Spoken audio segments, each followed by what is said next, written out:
Kalau misalnya saya lupa menyalakan, kalian ingatkan ya, karena saya suka lupa gitu ya, bukan suka. Kadang saya lupa gitu ya. Oke. Strategi algoritma ya. Kalau lihat dari judulnya, sebenarnya kalian harusnya sudah bisa menebak gitu ya. Ini nih kuliah apa sih gitu ya.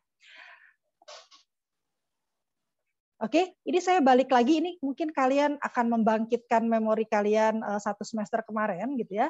Entah itu memori yang menyenangkan atau memori yang menyedihkan gitu ya. Dari kuliah analisis kompleksitas algoritma gitu ya. Jadi dulu gitu ya waktu pertama kali belajar algoritma, kalian kan mungkin ya nggak usah lah pusing-pusing dulu memahami bagaimana caranya membuat algoritma yang baik gitu ya. Tapi semakin ke sini gitu ya, apalagi sekarang kalian sudah semester 4 gitu ya. Berarti sudah setengah perjalanan ya kalian S1-nya gitu ya. Nah, itu kalian diperkenalkan semester kemarin terkait bagaimana caranya membuat algoritma itu sebenarnya gimana sih gitu ya. Jadi nah sebenarnya ternyata panjang gitu ya perjalanannya. Pertama adalah tentu saja memahami problemnya ya. Kalian bikin algoritma kenapa sih kan? Karena ada problem ya, ada masalah ya. Kalau nggak ada masalah kan nggak perlu algoritma kan ya. Ya jalanin aja orang nggak ada masalah gitu ya. Ya saya butuh algoritma karena pertama ada masalah. Jadi pertama kali yang harus kalian lakukan adalah memahami masalahnya dengan baik gitu ya.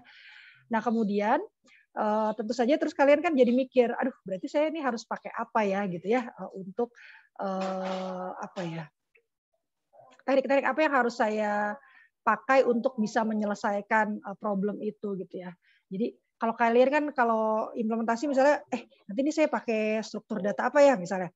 Saya nanti kalau fix begini kayaknya baiknya pakai array yang fix aja deh biar cepet gitu. Atau ini mah nggak bisa nih kalau array-nya fix gitu karena terlalu dinamis nih datanya. Mungkin kita lebih baik pakai pendekatan dynamic array atau linked list kayak gitu ya.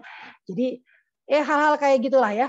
Kemudian sebaiknya saya tadi ini exact versus approximate solving gitu ya. Saya butuh persis gitu ya jawabannya yang benar-benar memang paling optimal atau ya yang mendekati aja lah asal pokoknya dia memenuhi nggak melebihi budget saya misalnya kayak gitu. Nah, proses-proses itu yang kemudian membuat kalian harus algoritmanya harus didesain gitu ya istilahnya. Nah, disitulah sebenarnya kita masuk strategi algoritma. Ya, jadi strategi algoritma itu masuknya di desain algoritma. Jadi malah lebih atas daripada kemarin kalian kuliah analisis kompleksitas algoritma. Ya, ketika kalian kuliah analisis kompleksitas algoritma kan kalian mainnya di bawahnya tuh, di proof correctness ya, sama di analisis gitu ya. Jadi sebentar mana ini saya. Jadi lihat nih, ini itu kalian lakukan di semester 1. Ya kan? Ya, di semester 1 dan semester 2. Kemudian yang ini kalian lakukan di semester 3 di kuliah AK gitu kan ya. Nah, sekarang kalian ke atas lagi gitu ya. Kalian sekarang di kuliah strategi algoritma itu lebih ke desain kita harus desain algoritmanya gitu. Jadi kalau sebelumnya ya waktu semester pertama tuh mungkin cuma gini aja understand the problem, kemudian design on computational means atau data structure gitu ya. Kemudian langsung lompat ke code the algorithm gitu. Jadi tahapannya 3 aja atau malah 2 gitu ya. Understand the problem langsung di coding gitu. Nanti tinggal kalau salah diubah lagi. Oh, ternyata struktur datanya harusnya jangan pakai array nih. Tidak hapus lagi gitu ya. Kan ada juga yang gitu ya. Tapi yang minimal harusnya langkah 1, langkah 2 terus lompat langsung ke code algorithm gitu ya.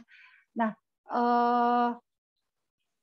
terus pas kuliah AK kalian jadi mulai nambah tuh ya ada proof correctness-nya gitu. Jadi algoritmanya udah dikasih, kalian proof correctness-nya kemudian kalian menganalisis. Nah, sekarang tambah lagi 1. Jadinya lengkap harusnya setelah kalian selesai kuliah ini gitu ya. Jadi semua step-nya sudah terlampaui gitu kira-kira seperti itu. Ya. Nah, sebelum saya masuk ke sini ya ini sebenarnya slide yang di AK. Sebenarnya buat apa sih saya butuh strategi untuk membuat algoritma gitu ya. Mungkin ini juga sudah disinggung sedikit gitu ya waktu di AK gitu ya. Sudah lewat masanya untuk kalian ketika ada problem, oh saya bisa nih punya solusinya A gitu. Itu sebenarnya udah lewat gitu ya. Jadi asumsinya kalian sudah mampu membuat algoritma apabila diberikan problem gitu ya. Udah bisa bikin algoritmanya. Nah, sekarang kalian naik pangkat gitu ya, naik jabatan ke apa ya? Naik jabatan sebelum saya bikin algoritmanya itu kalian bisa berpikir bagaimana nih caranya supaya nanti ketika saya analisis gitu ya, itu kompleksitasnya tidak tinggi gitu. Jadi saya nggak asal bikin gitu. Kan sebenarnya bisa aja ya kita langsung bikin, terus coba dianalisis gitu ya. Ternyata kompleksitasnya n pangkat 3 gitu misalnya. Ya. Oh berarti coba diubah apalagi ya diubah ya gitu ya. Oh coba diubah begini kayaknya lebih efisien ya. Terus diuji lagi. Oh ternyata lumayan nih n kuadrat log n gitu misalnya. Nah itu kan jadi kayak ya sebenarnya lumayan karena udah dianalisis tapi masih coba-coba gitu. Nah jadi dari awal sebelum kalian menganalisis kalian sudah mendesain sedemikian rupa algoritmanya supaya nanti keluarnya kompleksitasnya tidak tinggi gitu ya. Oke. Kira-kira begitulah rafnya. Kalau ada yang lupa kenapa kita perlu menganalisis gitu ya, kita perlu kenapa sih algoritma itu perlu dikotak-atik gitu ya. Ini saya ada perbandingan antara linear dan binary search gitu ya. Kedua pendekatan ini berbeda gitu ya. Kalau linear search itu ya naif ya, dia ngomong-ngomong ini searching ya. Searching itu artinya mencari nilai di dalam suatu kumpulan nilai gitu ya. Jadi saya punya sekumpulan mungkin yang supaya lebih mudah membayangkannya angka aja gitu ya.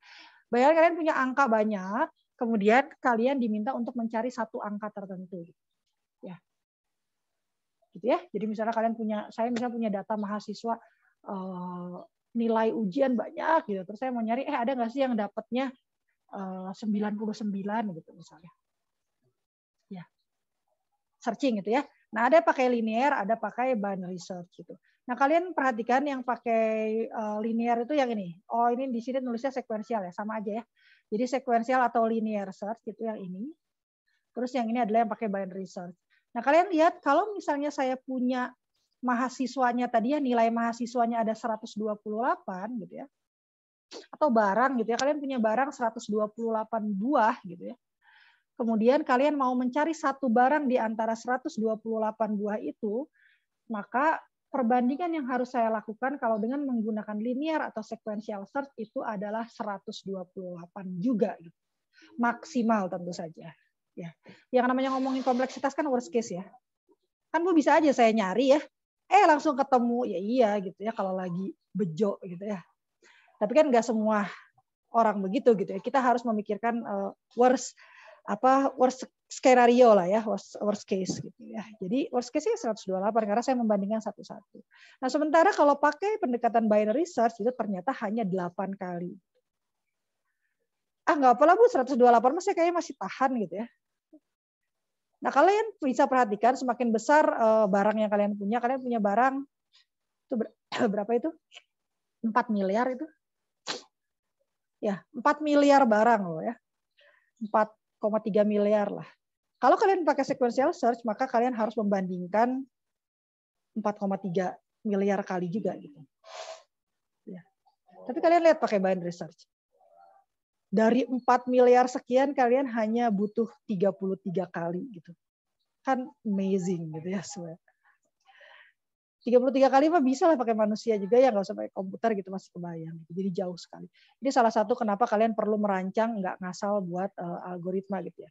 Biasanya digunakan untuk data-data yang sangat-sangat besar, yang data-datanya tuh jumlahnya udah nggak manusiawi lah. Ya, itu sangat berguna gitu. Kalau datanya cuma 10 gitu-gitu mah nggak usah pakai strategi-strategian lah.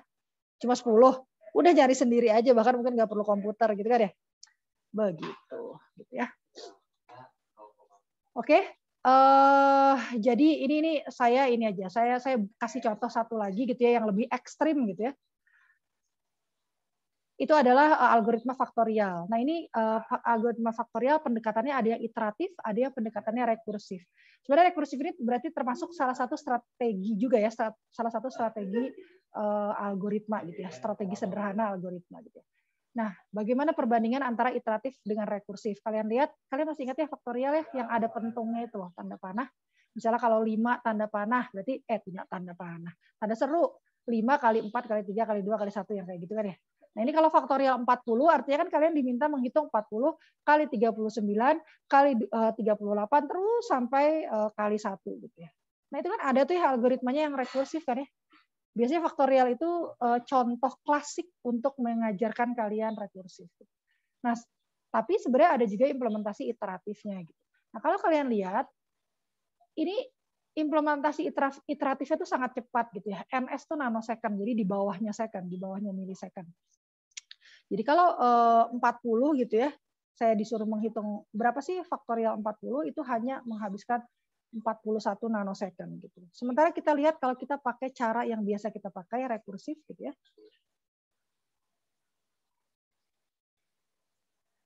Kalau yang atas mungkin masih di bawah mikrosecond, berarti masih di bawah detik lah ya, masih oke lah ya. Tapi misalnya ya, inilah dari yang datanya tadinya 80 gitu ya, angkanya 80 itu masih 18 menit. Gitu. Tapi ketika ditambah cuma 20 aja gitu ya, itu kalian harus nunggu 2 minggu gitu. Untuk mendapatkan hasilnya berapa sih sebenarnya faktorial 100 itu. Gitu. Dan yang lebih parah lagi ketika kalian tambah lagi 20 datanya, 120, itu yang tadinya 13 hari jadi 36 tahun. Bu, siapa yang ngitung ini 36 tahun gitu ya? Tahu abang, Bang. Nggak tahu abang. Siapa yang ngitung gitu ya? Tidak tahu loh. Aku udah lama tahu. Dia bilang nembak bunuh orang. Aduh. Sebentar, siapa yang itu tahu aku. Dia masuk itu karena itu tahu aku. Gimana ini? Kita mau dengar ceritanya ini dulu atau mau dengar saya? Pak Aryo nggak ada kan ya? Abang nggak usah bawa dia ke sini. Oke, ternyata setelah saya pakai yang tadi cuma 20 menit pun ternyata masih ada juga mahasiswa yang nggak tahan dan harus ngobrol gitu ya. Saya nggak tahu lagi nih, berarti jedanya harus setiap berapa menit? Atau 5 menit? Terlalu banyak ya. Oke, mungkin nanti saya ini kali ya menyediakan satu tempat untuk feedback gitu ya, supaya ya anonimus lah ya, supaya saya bisa mendapatkan feedback yang jujur gitu ya. Mungkin kalian punya ide gitu ya, Bu, kayaknya mendingan gini aja gitu ya, atau Bu, gimana kalau asinkronus aja gitu ya, ya kayak gitu-gitulah. Jadi saya bisa mengatur, saya sudah cukup dewasa sedemikian rupa sehingga saya bisa mengatur waktu saya. Misalnya jam segini saya mau lihat rekamannya, jam segini saya mau mengerjakan tugas, kayak gitu-gitu, ya boleh-boleh aja. Gitu ya. Oke, saya balik lagi ya. Jadi kira-kira seperti itu kenapa penting strategi algoritma gitu ya. Penting sekali ya. Jadi kalian lihat kalau kalian benar-benar memikirkan strateginya itu kalian bisa menghemat waktu bukan hanya hari, bukan hanya menit, bukan hanya detik, tapi bisa tahun gitu ya. Oke.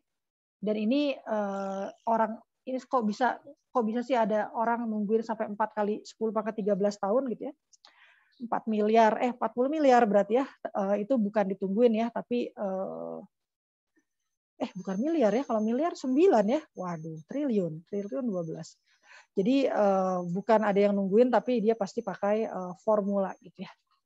Oke, kira-kira seperti itu. Mudah-mudahan